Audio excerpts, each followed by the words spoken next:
तर आपल्याला question number 2 दिलेला आहे आणि क्वेश्चन नंबर 2 असा आहे, the speed of 4 gases molecules are 1 kilometre per second, 3 kilometre per second, 5 kilometre per second and 7 kilometre per second respectively.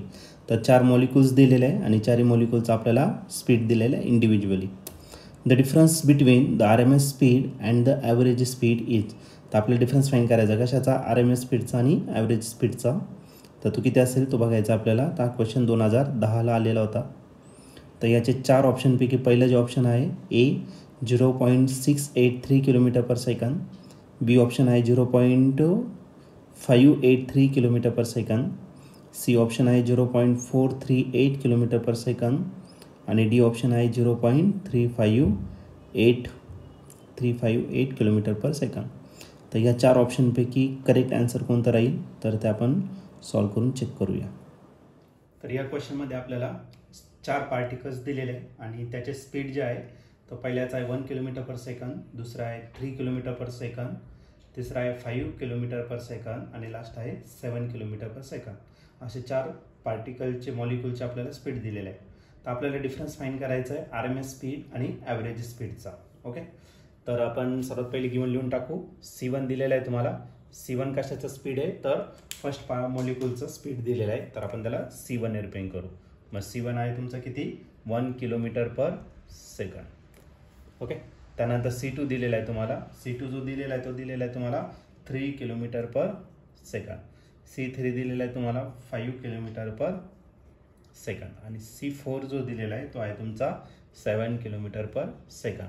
आपल्याला काय फाईंड करायचं आहे आर एम एस स्पीड म्हणजे कोणता, root mean square velocity. C R M S जर घेतला तर C R M S असेल स्क्वेअर रूटमध्ये आपल्याला प्रत्येक इंडिव्हिज्युअल व्हेलॉसिटीचं काय करायचं स्क्वेअरिंग करून त्यांची ॲडिशन करायचं. C1 square plus C2 square plus C3 square आणि लास्ट वन C4 स्क्वेअर.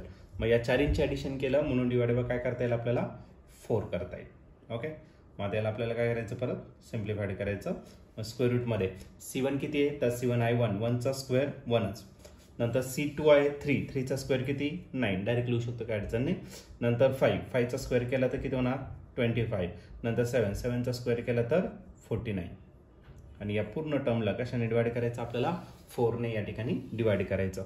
मग आपला सी आर एम एस जर घेतला तर सी आर एम एस आपल्याला भेटेल अंडर रूट ऑफ 1 + 9 की झाला 10, 10 + 25 35 आणि 35 हे झाले किती 10 35 आणि प्लस हा 49 म्हणजे करायला 4 कॅरी 1 म्हणजे 84 झाला आपला. ओके, मग 84 डिवाइड बाय काय आला 4.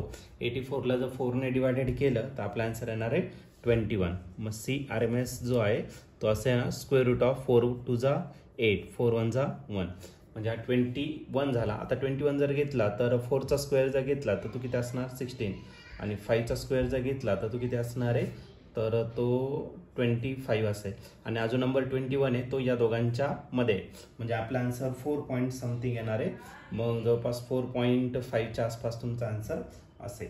ओके, तर एक्झॅक्ट व्हॅल्यू जर घेतलं तर 4.583 हे त्याचं आर एम एस व्हॅल्यू असेल. मग सी आर एम एस जर घेतला तर सी आर एम एस आपला एक्झॅक्ट व्हॅल्यू भेटेल 4.583 आणि युनिट का असणार किलोमीटर पर सेकंड. हे झालं सी आर एम एस. पण आपल्याला डिफरन्स फाईंड करायचा कोणाचा सी आर एम एस आणि दुसरं ॲव्हरेज स्पीड याचा. ठीक आहे, आता ॲव्हरेज स्पीड जर घेतला तर तो सी बारने रिप्रेझेंट केला जातो. सगळ्या इंडिव्हिज्युअल मॉलिक्युलच्या स्पीडचं काय करा ॲडिशन करा. C1 + C2 + C3 + C4 चारचे addition केलं डिवाइड बाय काय करणार 4.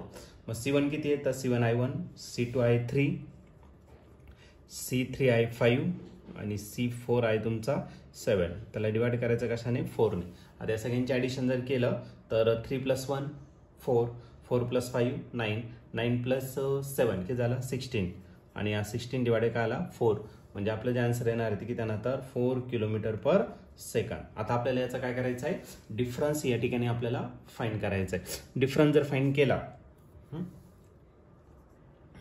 डिफरन्स कोणाचा फाईंड करायचा आहे सी आर एम एस आणि कोणता सी ॲव्हरेज. मग सी बारने रिप्रेझेंट केला. सी आर एम एसची व्हॅल्यू किती आली तर आली आपली 4.583 आणि सी बार जो आहे तो किती आहे तर 4. ओके, मग आता या दोघांची जर सबट्रॅक्शन केलं तर सबट्रॅक्शन केल्यानंतर 4 4 कॅन्सल होईल, फक्त आन्सर येईल 0.583 किलोमीटर पर सेकंद. हे तुमचं फायनल आन्सर असेल. आणि जर तुम्ही ऑप्शन जर या ठिकाणी चेक केलं तर या ठिकाणी ऑप्शन नंबर जो आहे बी नंबरचा जो ऑप्शन आहे तो करेक्टली या ठिकाणी मॅच होतोय. मग या क्वेश्चनचं जे आन्सर असणार आहे ते ऑप्शन बी असेल. ओके, मग बी ऑप्शन ही राईट आन्सर असेल. बी ऑप्शन म्हणजेच कोणतं 0.583 किलोमीटर पर सेकंड.